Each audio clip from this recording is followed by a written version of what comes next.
အားလုံးမင်္ဂလာပါခင်ဗျာကျွန်တော်တို့ပြည်လက်ကတာဟောတဲ့ဦးကျော်စိုးလည်းဖြစ်ပါတယ်ကျွန်တော်ယခုဖော်ပြမယ့်ရရအစီရင်လေးရတော့နော်ဈေးဆိုင်ဖွင့်ထားတဲ့သူတွေအတွက်နော်အသုံးပြုလို့ရမယ့်နည်းလမ်းလေးကိုတင်ပြပြဖြစ်ပါပြီဗျနော်ဈေးရောင်းကုန်တဲ့သူတွေနော်ကုန်တဲ့ဝယ်ရောင်းလုပ်နေတဲ့သူတွေအတွက်ပြုလုပ်စီလို့ရတဲ့နည်းလမ်းလေးဖြစ်ပါတယ်ကုန်ဆုံးဆိုင်တွေဖွင့်ထားရဆိုလို့ရှိရင်ကုန်ကျုံဆိုင်တွေဖွင့်ထားရဆိုရင်နော်ကွန်ပီစီတွေအယောင်းဝယ်အေးနေပါကဒီဗီဒီယိုရဲ့ကွန်ပီစီတွေအယောင်းသွက်စေဖို့အတွက်မနက်စောစောနော်ရောင်းလို့တဲ့ကွန်ပီစီတွေကိုပြင်းတော့တဲ့ဆက်ချက်နဲ့ဆက်ချက်ရရမှာဖြစ်ပါရဲ့ဗျာနော်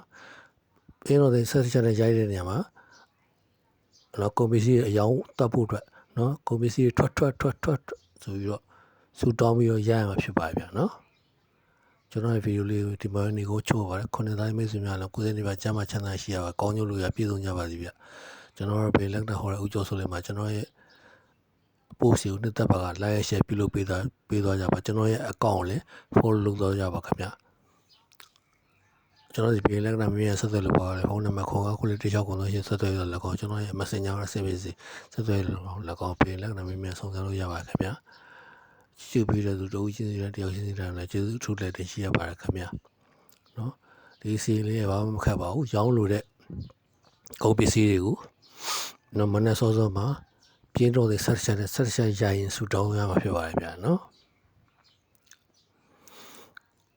အားလုံးပဲကျေးဇူးပကားရအထူးလက်တင်ရှိရပါတယ်ခင်ဗျာ